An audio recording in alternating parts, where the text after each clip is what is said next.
Chers amis, bonjour. Je suis soulagée. Je suis soulagée parce que les prises d'otages sont terminées. Trop de victimes, bien sûr.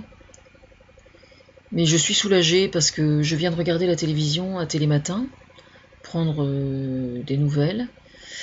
Et je vous recommande d'aller revoir ce Télématin ce samedi-là particulièrement parce que, comment dire, il y a les faits et puis il y a les répercussions par ricochet, que ce soit dans l'appréhension du gouvernement du problème, les réactions qui sont excellentes.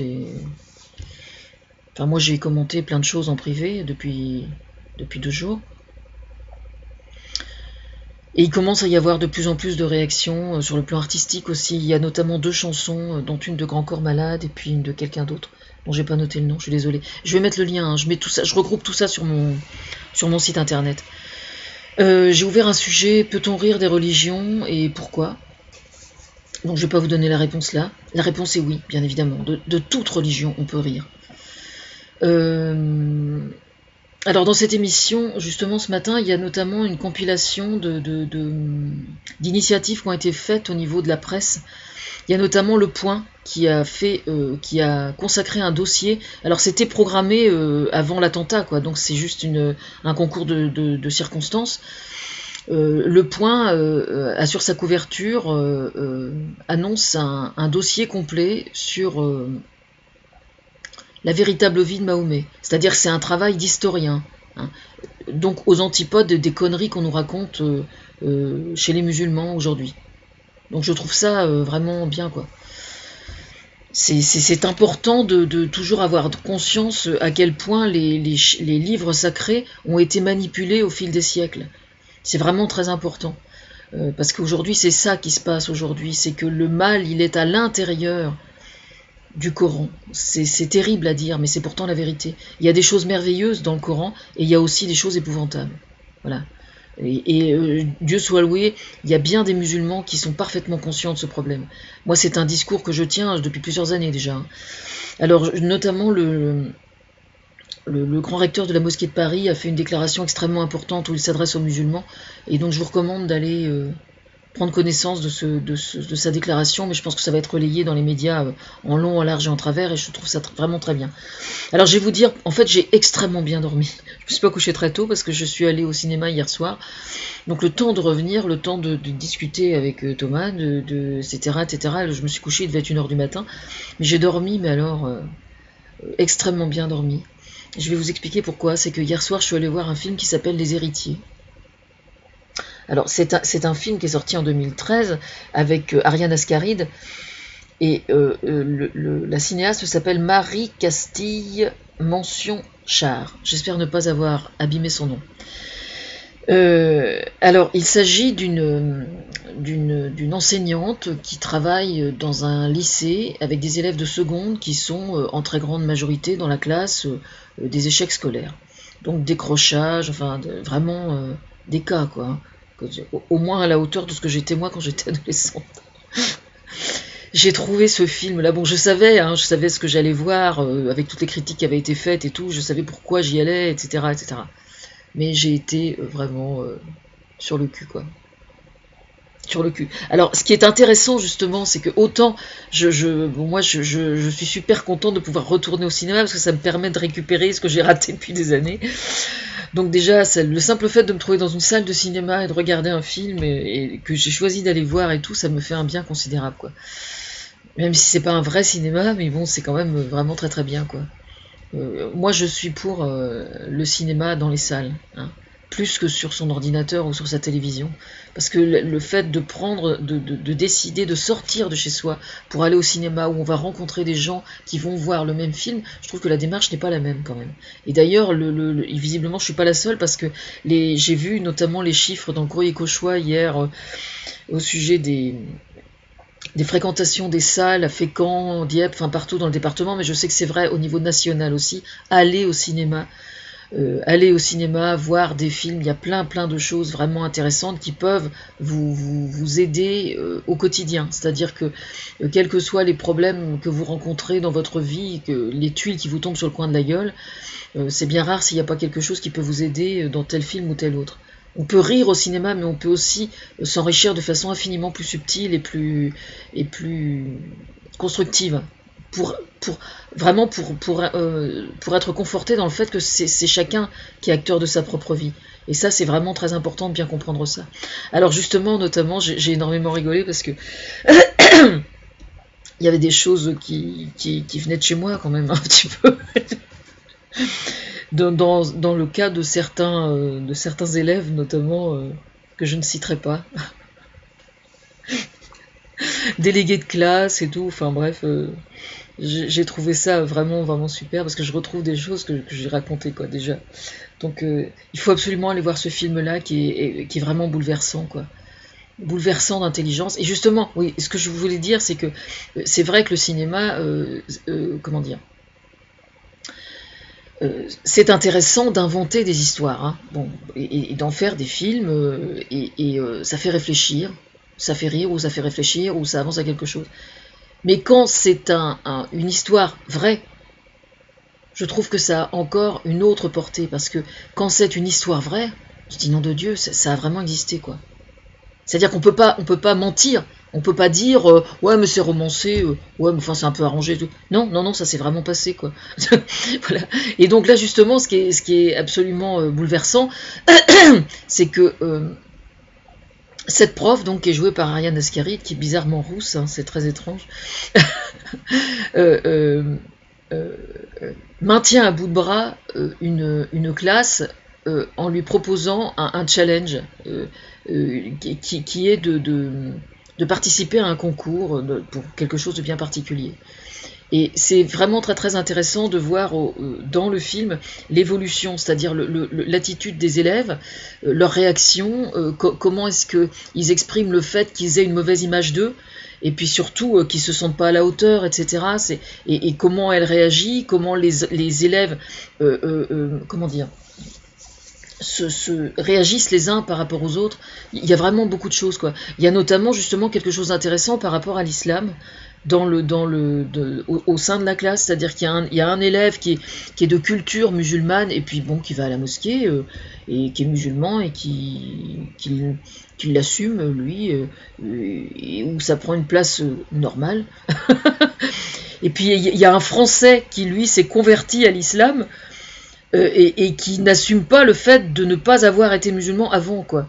Et donc c'est intéressant la confrontation entre les deux. Je pense que c'est extrêmement intéressant. D'ailleurs justement ce qui est justement interpellant, c'est que au sortir de la salle, bon c'est vrai que j'ai vu des gens que je connaissais aussi, la première réaction que l'on m'a faite, ça a été de me dire ah bah avec ce qui vient de se passer hier avant-hier, c'est vraiment un éclairage tout à fait intéressant. Vous voyez, comme quoi c'est pas moi qui l'ai dit, on me l'a dit.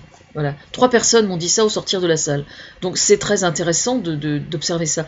Mais de façon plus sans axer le film sur l'aspect de la religion qui est parfaitement, pas anecdotique, mais c'est pas du tout le thème. Ça n'est absolument pas l'axe du film. Hein, le Coran, les musulmans et tout, c'est pas du tout l'axe du film. Je pense que beaucoup de gens, les gens qui ne sont pas allés voir ce film-là, devraient vraiment aller le voir, sincèrement, parce que aujourd'hui, il y a beaucoup de gens en fait qui ne réalisent absolument pas ce que c'est que de travailler dans un lycée ou dans un collège aujourd'hui. Et ça, c'est vraiment... Bon, moi, évidemment, je suis, d'une certaine façon... Enfin, moi, maintenant, quand même, aux premières loges, parce que j'ai ma fille aînée qui est enseignante dans un lycée. Donc, évidemment, quand elle me raconte ses problèmes, etc., enfin, elle me le raconte rarement, maintenant, mais les années passées, beaucoup plus, déjà. Et donc, elle m'a raconté tout ça, quoi. Elle m'a raconté tout ça. Et... il y a des tas de gens, aujourd'hui, qui ont 40, 50, 60 ans, qui ont des souvenirs de leur période, lycée, collège, etc. Mais justement, il y a énormément de choses qui ont évolué par rapport à ça. Un enfant, par exemple, qui était en manque de confiance en lui, comme ceux qu'on voit dans le film en 2012 ou 2011-2012 à peu près, où devait se passer la véritable histoire qui a inspiré le film. Cet enfant-là ou cet adolescent-là, si vous le téléportez 30 ans plus tôt, à l'époque où moi j'y étais, c'est déjà complètement différent, quoi. Vous voyez ce que je veux dire? Voilà, comment est-ce que nous, il y a 30 ans, on aurait réagi si dans notre classe, si dans ma classe, moi j'avais eu quelqu'un qui avait été musulman et puis qui était un peu fermé, ou qui était...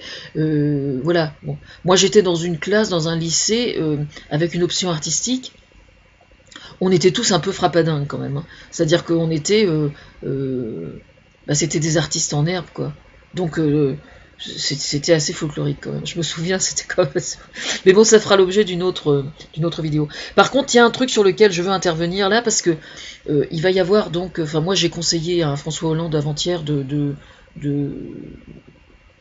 comment dire, de mettre sur pied certaines nouvelles règles et certaines nouvelles lois pour lutter contre le djihad, l'État islamique et tout ça sur notre territoire, au niveau de la sécurité. Et donc je vois que ça suit visiblement, mais de toute façon même sans moi ça aurait été fait, il n'y a pas de souci, j'ai pas autant d'influence que ça, c'est juste logique, quoi. Je veux dire, quand il se passe ce genre de choses, ça se sera fait de toute façon. Mais comment dire, il se passe un truc depuis 2 jours à peu près, enfin depuis le début. Je suis Charlie se trouve récupéré pour tout et n'importe quoi sur les réseaux sociaux. D'accord? Bon, moi je me suis fait menacer avant-hier, hein. Voilà, j'ai répondu de façon extrêmement polie et courtoise sur la liberté d'expression et tout. On m'a répondu, tu sais, tu vas bientôt savoir de quoi je suis capable, ou ce genre de choses. Voilà. Donc j'ai prévenu Thomas, je lui ai dit, tu vois, j'ai été menacé là. Voilà. Alors, donc sur les réseaux sociaux, ça y est, c'est parti. Là, maintenant, il y a un site où on peut dénoncer les gens qui tiennent des propos qui posent vraiment problème. Et voilà, donc ça va suivre. J'ai entendu aussi autre chose. Alors, une excellente nouvelle. Alors là, je suis super contente de ça. Les Anonymous ont déclaré qu'ils allaient, à présent, faire ce qu'il fallait pour lutter contre l'État islamique sur Internet. Eh ben, je suis juste ravie. Je les remercie. Du fond du cœur. Autre chose, j'entendais justement la Télématin un truc très interpellant, une famille de musulmans dont un Français est marié à une femme musulmane, donc pas voilée ni quoi que ce soit, hein, une musulmane normale, enfin je veux dire qui n'est pas du tout intégriste ou quoi que ce soit, quoi. Et il expliquait donc qu'il ne cautionnait absolument pas l'attentat, qu'il n'irait pas défiler, mais qu'il considérait que Charlie Hebdo se rendait coupable effectivement de blasphème et que c'était un problème. Alors déjà, moi je le remercie, lui, pour l'avoir dit ça, parce que c'est important de le dire. Maintenant, moi je vais donner mon point de vue. La notion de blasphème est un blasphème vis-à-vis de la liberté d'expression. Voilà. C'est-à-dire que la notion même de blasphème implique le fait que une quelconque loi divine serait au-dessus de la loi humaine et républicaine. Et ça, c'est juste absolument irrecevable. Voilà. Je dis bien irrecevable. Irrecevable. Je suis, moi, en droit de dire du mal de Dieu, si je le souhaite. Je suis en droit de dire du mal de Jésus, si je le souhaite. Ce que je dis, chacun est libre de l'interpréter comme il veut, de le prendre au 1er degré, au 2e degré, au 3e degré, s'il le veut. Je fonctionne, moi, selon certaines valeurs. Les valeurs selon lesquelles je fonctionne, elles m'ont été inculquées par des artistes et par mes parents. C'est-à-dire qu'ici, sur cette terre, là, en 2015, nous avons des êtres humains qui marchent debout, qui marchent dignes, qui chantent, qui parlent, qui crient, qui créent, qui écrivent, qui peignent. qui caricature, qui rit, qui désamorce la peur de millions de gens par le rire. Et jamais personne ne nous fera taire sur le sol français. Et encore moins un quelconque chef religieux ou la quelconque notion de blasphème. C'est de la merde le blasphème. De la merde. Et Dieu sait s'il y a quelqu'un qui respecte les religieux, c'est bien moi, justement. Mais par contre, il ne faut pas trop me faire chier quand même. Un conseil, il ne faut pas trop me faire chier. Parce que là, franchement, sur le plan artistique, je suis très loin d'être au fond du plancher. Franchement, j'ai à peine recommencé à prendre mes pinceaux, mais c'est moi qui vous dis que le jour où je vais m'y remettre, si j'arrive à avoir autant de gueule avec mes pinceaux que j'ai autant de gueule sur mes vidéos, je pense que le blasphème, il est mal barré. Franchement.